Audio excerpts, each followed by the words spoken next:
Well, this isn't how the world has normally worked historically. In the world before World War II, we were imperial, and everybody had their own navy to basically shoot at other people and make sure that they got what they needed themselves. With World War II, that system came to an unceremonious end, and it left the Americans as the last men standing trying to figure out what's next. And when we looked east from Western Germany, we didn't like what we saw. The Stalinist Soviet war machine was terrifying. And we knew there was no way that the United States could stand up to the Soviets in Europe without a lot of help. So the trick was, how do you convince the Europeans, who have an epic poem of mutual grievances, to stand shoulder to shoulder in front of you and face down the Soviets with you? And so we bribed them. We basically created this global order where the U.S. Navy would make global commerce safe for everyone, even if you didn't have a single naval vessel. And you could go out and buy any commodity, bring it home, metabolize it into a finished good, and then export it for hard currency, probably to the American market. We basically paid to make this alliance that we now consider the global order. Well, we lost need for that back in 1992 when the Soviet Union collapsed. But we kind of took a vacation from international security, and for 4 presidents in a row really didn't update the system.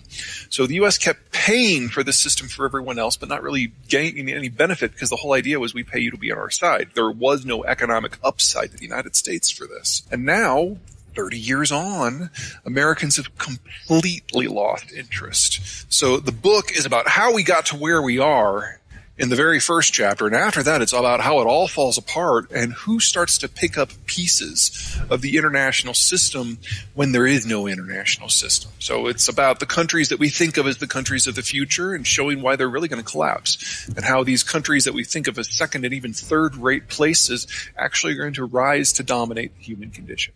Well, I hate to tell him this, especially if he's at Microsoft, but that's really not going to happen. It's not that the digital system and digitization is not becoming more and more important. It's not that it's not insinuating itself into every part of every economic sector. That's definitely happening. But a couple things to keep in mind. Number one, digital infrastructure is still infrastructure. It still requires physical interconnections among countries. And pretty much all of the world's data goes through a series of subsea cables. Now, when the Twitter revolution happened in Egypt, the Egyptian military simply cut the 2 cables that took data in and out of the country and were easily able to crush and take over. The Russians then sent a team down to Egypt to say, hey, that was really cool. How did you do that? So the Egyptians showed them how, and the Russians now have kill switches on the 4 cables that come in and out of their country. The Chinese have built the digital firewall and have put similar killed cables on all of their cables. And if we ever get to the point where there's like a real conflict, you can guarantee that even the United States will cut all these cables on day 1 or 2.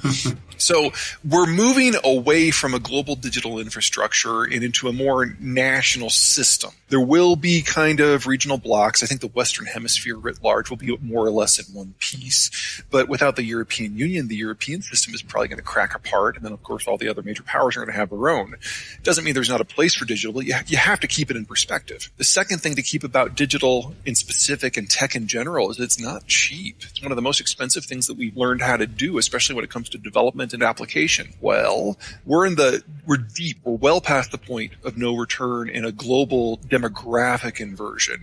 And most of the developed world will be moving into mass retirement this decade, and the Chinese are already on average older than Americans. When you're in your 40s and your 50s and your early 60s, you generate a lot of capital. And we've had this huge bulge globally in that age demographic for the last 15 years. That is in part what has allowed the technological revolution, the digital revolution, to happen. That ends this decade. And if we're dealing in a world that is more fractured and doesn't have even a fraction of the capital that we have right now, I'm sorry, but the pace of this is going to slow down considerably. But the country where it will slow the most slowly, where we'll have the most time to adapt, is the United States. Because here, our baby boomer generation actually had kids. So say what you will about the millennials. You may think that they're lazy, they don't get up till 2 p.m. or what have you. They exist. And as they grow up, and I define that in the loosest possible terms, they are following the patterns of the generations who have come before. They are saving as they get older. That is the capital that drives technology.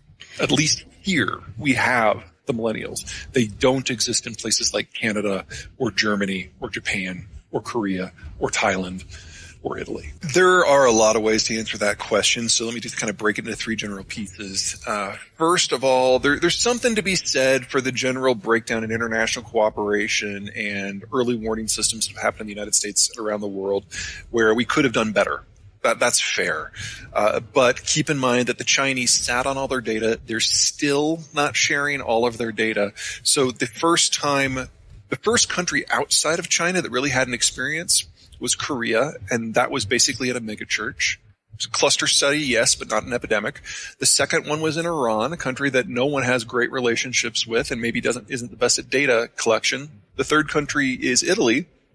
It overwhelmed their system, and so all their testing happens at the hospital level. And all these three cases, that was all in less than a month. And then the next set is Spain, France, Germany, and the United States. So from the point that we got coronavirus, the word coronavirus, on the front page of any major newspaper, it's only been 2 months. That gives you an idea of just how communicable this thing is. And that's the key thing. It's communicable. Because of the speed of that, it was very difficult to have any sort of meaningful response. Second, we haven't had a meaningful response in part because the Trump administration has decided from day one that it doesn't like government.